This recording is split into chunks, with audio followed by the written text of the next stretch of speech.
তোমরা অনেকেই জানো যে এসএলএসটি মামলায় এই মুহূর্তে সবচেয়ে বড় আপডেট হলো যে ফ্রেশার এবং যোগ্য শিক্ষক সবাই শোনো। গতকাল সুপ্রিম কোর্ট হাইকোর্টে পাঠানোর পর আজকের আপডেট জানা যাচ্ছে যে দুর্নীতি প্রমাণ হওয়া বহু প্রার্থীর এখন চাকরি হারানোর চূড়ান্ত আশঙ্কা তৈরি হয়েছে। ঠিক কি হতে চলেছে? দুটো প্যানেল নাকি পুরো পরীক্ষা বাতিল? 28 তারিখের আগে শেষ মুহূর্তে কি ঘটলো এবং এসএলএসটির ভবিষ্যৎ কি? তাছাড়া আজকের আলোচনা কেন্দ্র রয়েছে যে এই জ্বলন্ত প্রশ্নগুলি যা তোমাদের রাতের ঘুম কেড়ে নিয়েছে। প্রথমে বলি যে আবার কি পরীক্ষা হবে নাকি দুটো প্যানেল আলাদা হবে। এবার বলি যে 10 নম্বরের কি হবে, এটা কি সম্পূর্ণ বাতিল করা হবে নাকি আগে কিংবা পরে দেওয়া হবে? হয়তো পরীক্ষার আগে দিয়ে দেবে বা পরীক্ষার পরে দেবে। তাছাড়া সুপ্রিম কোর্ট কিন্তু গতকাল একটি বড় ইঙ্গিত দিয়েছে, সেটা কি সেটাও আমরা জানাবো এই ভিডিওতে।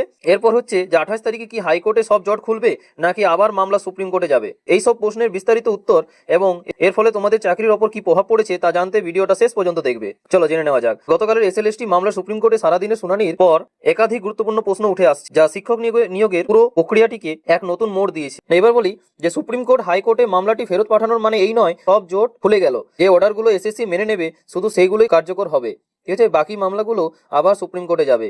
এবার বলি যে 10 নম্বরে কি ভবিষ্যৎ হতে চলেছে। সুপ্রিম কোর্ট প্রথম এসএলএসটির মতো এই 10 নম্বরকে হয়তো পুরো বাতিল করে দিতে পারে। গতকালের ইঙ্গিতে কিন্তু সেটাই বোঝা যাচ্ছে, ঠিক আছে? তবে এই বিষয়ে চূড়ান্ত ফয়সালা হবে হাইকোর্টের শুনানিতে, যা প্রয়োজনে আবার সুপ্রিম কোর্টে যেতে পারে। মনে রাখবে যে এসএলএসটি একটি স্বশাসিত সংস্থা হলেও যদি তার প্রক্রিয়া সাংবিধানিক অধিকার লঙ্ঘন করে তবে তা আটকে যাবে। আর হাইকোর্টে এই বিষয়টি দেখবে, ঠিক আছে? দুটি প্যানেলের মামলাটা কি সেটা হচ্ছে প্রথম থেকে কিন্তু যোগ্য শিক্ষক এবং ফ্রেশার উভয় পক্ষেই আলাদা প্যানেল চেয়ে আসছে। হাইকোর্টও হয়তো সেই দিকে ফয়সালা কিন্তু দেবে যাতে যোগ্যরা আলাদা হতে পারে। এবং তাছাড়া তোমরাও জানো যে সুপ্রিম কোর্ট রায় দিয়েছিল যে দুটো আলাদা আলাদা যাতে এক্সাম হয়, কিন্তু একসাথেই কিন্তু তারা এক্সামটা করে দিয়েছে এসএসসি।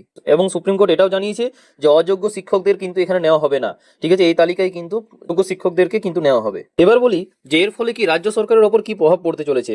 প্রথম বলি যে বিরাট আন্দোলন, কেননা এই একদিকে যোগ্য শিক্ষকদের এবং অন্যদিকে ফ্রেশারদের বড় আকারে কিন্তু আন্দোলন হতে চলেছে, যা আমরা দেখতে পাচ্ছি। সেটা কিন্তু সরকার কি সত্যি কি নিজে এটা সামলাতে পারবে না তাও কিন্তু ডাউট রয়েছে। এবং পরবর্তীকালে এর ফল কি হতে চলেছে সেটাও এখন জানা যাচ্ছে না, কিন্তু বিরাট তোলপাড় কিন্তু হতে চলেছে, ঠিক আছে? তাছাড়া সরকার হয়তো এই আন্দোলনে ধামাচাপা দিতে একের পর এক নতুন কায়দা করে কিন্তু ঝোলাবে। এবং তোমরা দেখতে পাচ্ছ যে মাদ্রাসার নতুন রিকোয়ারমেন্ট, তাছাড়া আপার প্রাইমারি রিকোয়ারমেন্ট ঘোষণা, হেলথ রিকোয়ারমেন্ট অথবা সিট সংখ্যা বাড়ানোর ঘোষণা, এই সবগুলোই কিন্তু এখন নিয়োগ হতে চলেছে, ঠিক আছে? এবং সেখানেও কিন্তু দুর্নীতি হচ্ছে। তাছাড়া তোমরা দেখতে পাচ্ছ যে গ্রুপ সি এবং গ্রুপ ডিতেও অনেকেই কিন্তু বাতিল হয়েছে। এবার বলি তোমরা যারা হয়তো এই চাকরিটা পেয়ে যেতে, ঠিক আছে, যারা যোগ্য শিক্ষক হয়তো পেয়ে যেতে কিংবা অনেকেই হয়তো নতুন প্রার্থীরাও পেতো, কিন্তু এই আন্দোলনটা কিন্তু থামতো না। এর ফলে অনেক জোট কিন্তু বেঁধে থাকতো। এই কারণেই কিন্তু এবার মনে হচ্ছে যে এই প্যানেলটাই কিন্তু বাতিল করে দেওয়া হোক, ঠিক আছে? এবং আবার নতুন করে রিকোয়ারমেন্ট যাতে হোক, যাতে রি এক্সাম যাতে আবার নেওয়া হোক, ঠিক পরে দুটো আলাদা আলাদা যাতে পার্টে ভাগ করা হোক। একদিকে দেবে যারা যোগ্য শিক্ষক এবং অযোগ্য শিক্ষক তাদেরকে নিয়ে একটা এক্সাম হোক, এবং আরেকটা যারা ফ্রেশার বা নতুন প্রার্থী তাদেরকে নিয়ে একটা এক্সাম হোক, ঠিক আছে? তাহলে কিন্তু তা স্বচ্ছভাবে কিন্তু এক্সামটা হবে এবং স্বচ্ছভাবে এক্সাম হবে এবং স্বচ্ছভাবে নিয়োগ প্রক্রিয়াটাও হবে। আর তাছাড়া তোমরাও জানো যে 10টি বছর কিন্তু এক্সাম হয়নি, ঠিক আছে? এই কারণে এটা কিন্তু অনেক দরকার এবং দ্রুত একদম যাতে থার্ড এসএলএসটি কিন্তু সেকেন্ড এসএলএসটিটা বাদ করে থার্ড এসএলএসটি নিয়োগ প্রক্রিয়া করে দেওয়া দরকার। আর তাছাড়া তাদের ভ্যাকেন্সিও কিন্তু বলে দেওয়া দরকার, তাহলেই কিন্তু এটা থামবে, না হলে কিন্তু এটা থামবে না। এসএসসির ওপর আরো চাপটা কিন্তু বাড়তে পারে। এবার বলি শিক্ষক নিয়োগের পরীক্ষার প্রশ্নের মান দেখেও তোমরা কিন্তু বুঝেছো যে এটা একটা নিম্নমানের পরীক্ষা ছিল, যা মূলত একটা ঝামেলার মধ্যেই ঝোলানো হয়েছে। এবার অনেকেই কিন্তু 60 পেয়েও কিন্তু ডাক পায়নি, ঠিক আছে? তাছাড়া এখন 9-10-এর ভবিষ্যৎ কি হতে চলেছে সেটাও এখন সন্দেহ রয়েছে। এই 10 নম্বরটা কিন্তু সবচেয়ে বড় ফ্যাক্টর পড়ে যাচ্ছে। এই 10 নম্বরটা যদি না থাকতো তাহলে কিন্তু অনেক ফ্রেশাররাই কিন্তু ডাক পেতো। আর 10 নম্বরটা দেওয়া থাকতো তাদের কিন্তু আমার মতে কিন্তু যারা যোগ্য এবং অযোগ্য শিক্ষক, ঠিক আছে, তাদের কিন্তু একটা আলাদাভাবে পরীক্ষা নেওয়া হোক, যাতে ওখানে যোগ্য শিক্ষকেরা পেয়ে যায় এবং অযোগ্য শিক্ষকেরা কিন্তু বাদ হয়ে যায়, ঠিক আছে? এবং যারা নতুন প্রার্থী তাদের জন্য কম সিট থাকুক, কিন্তু আবার নতুন করে নিয়োগ প্রক্রিয়া যাতে চালু হয়। তাহলে কি হবে, নতুন প্রার্থীরাও জয়েন হবে এবং ওদিকে তোমার যোগ্য এবং অযোগ্য তাদেরও কিন্তু যোগ্য শিক্ষকেরাও কিন্তু জয়েন হবে। এবং তোমাদের কি মনে হয় অবশ্যই কিন্তু কমেন্ট বক্সে জানাও। তো সেটা না হয়ে এসএসসিও চাইছে যে একদিকে আমরা যোগ্য অযোগ্যদের কাছ থেকে যে টাকাটা নিয়েছি সেটাও নিয়ে নেব, ঠিক আছে, দুর্নীতি করে, এবং যেটা তোমাদের ফ্রেশারদের আছে ফ্রেশারদের টাকাটা নিয়ে পরেও এই টাইপের মামলা কিন্তু একটা ঝুলিয়ে দেবো। সেটাও তোমরা বুঝতে পারছো জিনিসটা, ঠিক আছে? ওদেরও টাকা খেয়েছে, তোমাদেরও টাকা খাচ্ছে। আমাদেরকে কিন্তু থামলে হবে না, ঠিক আছে? আমাদের আন্দোলন কিন্তু চালিয়ে যেতে হবে।